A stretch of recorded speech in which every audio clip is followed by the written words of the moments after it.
Hello, my name is Tony Beers. I'm going to do something a little different here. I'm going to call this video Avatar First Impressions. Now, I'm going to call it that because I'm not going to review the movie. I'm going to give you my first impressions from what I've seen from the trailer and other people's reviews.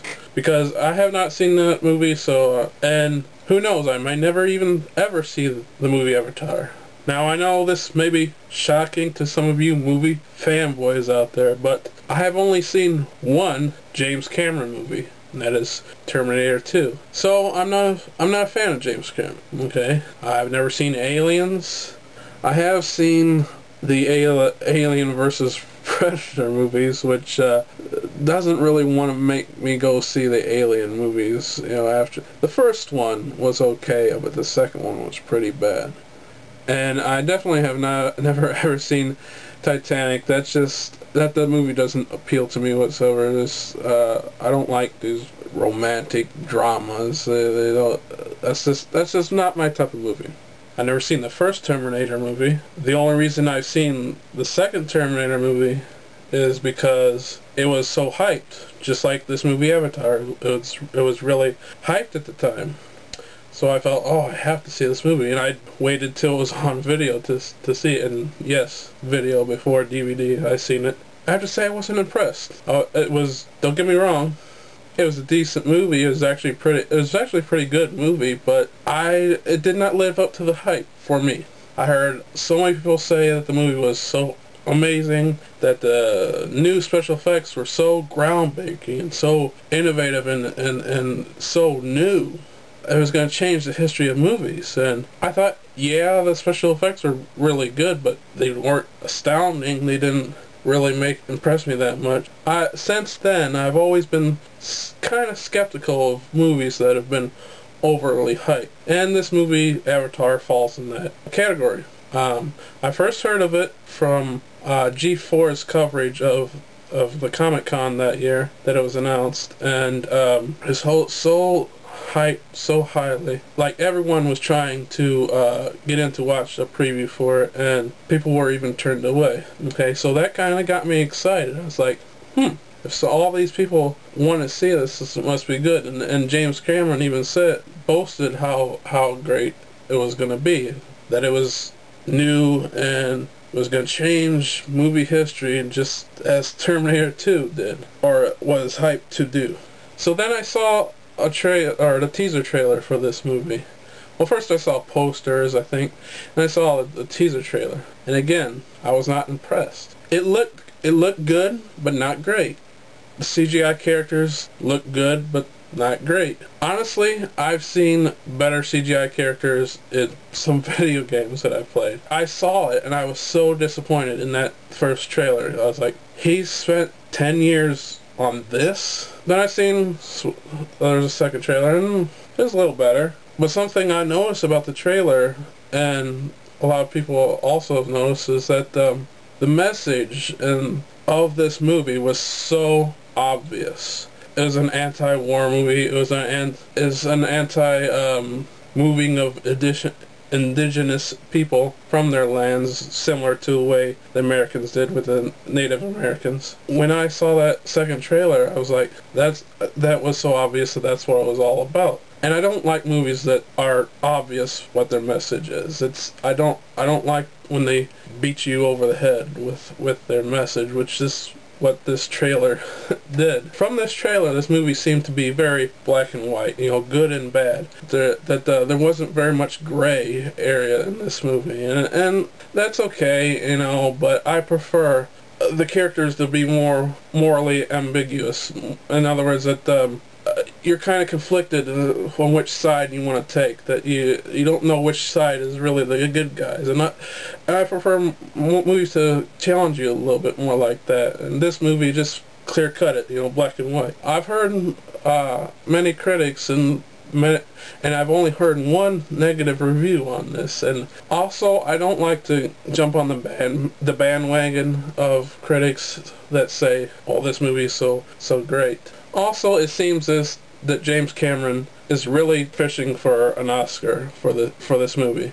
First of all, he's putting it out around Oscar time, where everybody to keep it in the memories of the voters who votes for the Oscars. So he put it out at that perfect Oscar time. He's making what he claims to be advanced special effects. If any Oscar he gets, he at least wants to get like best special effects Oscar. And he's also putting in this message, and the Academy Awards love movies that have a message for their audience, and and so do I. I hate movies that don't have a message, but the thing is that this message is so obvious. I prefer it to be a little bit more subtle. So he has those three things working for him. So it really seems that he wants to get up on that stage again and say, "I am the king of the world." I also have that against him. It's like he's trying too hard, it seems to me. Also, the 3D. I have to admit, I'm a sucker for the 3D. I went to see My Bloody Valentine 3D in 3D, and that was the first movie I ever seen in theaters that was in 3D. I didn't like the movie, but I really enjoyed the experience. I loved the experience of seeing this movie in 3D. It looked great in 3D, and so he's got me with that. I really like to see movies in 3D. But the thing is, I don't know about anywhere else, but where I'm from, tickets for 3D movies are near twice the cost of regular movie tickets. So yeah, I don't see very many 3D movies because of this. If I see this movie and I don't see it in 3D, then I'm gonna be very disappointed by that. That's gonna make me like, I wish I saw it in 3D, So that's got another strike against it. Like I said, this is my first impressions. I could be right. I could be very, very wrong. Just take it like that. This is my first impressions. I have a feeling that I might not like this movie, but I could be wrong. I could love it. I really don't see the appeal of this movie. I wanted to see it because of the hype. I wanted to see, what's the big deal. So that's one reason I want to see it. Also, like I said, I'm a sucker for 3D. Honestly, I could not find anybody who wanted to go see this movie with me. And I don't like going to theaters alone. And again, I don't like paying the high cost for 3D tickets. I may see this movie, I may never ever see this movie. Another thing I wanted to mention about this movie from what I saw from the trailer was that you got this guy in a wheelchair, pushing himself around. He's a paraplegic and he wants to get the use of his legs back. What then makes sense is you see all this high-tech stuff in this trailer.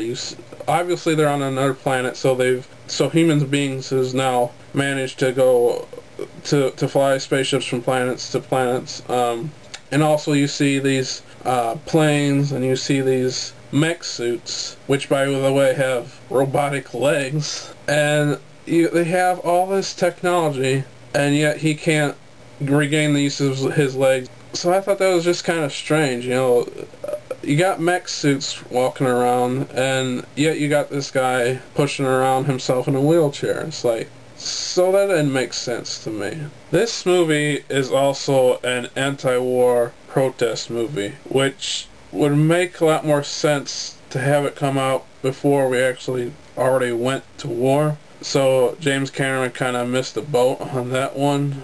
Then you got this stuff called unobtainium. That's a clever name. They can't get it, so it's unobtainium. And it might as well have been called oil, because that's what it really represents.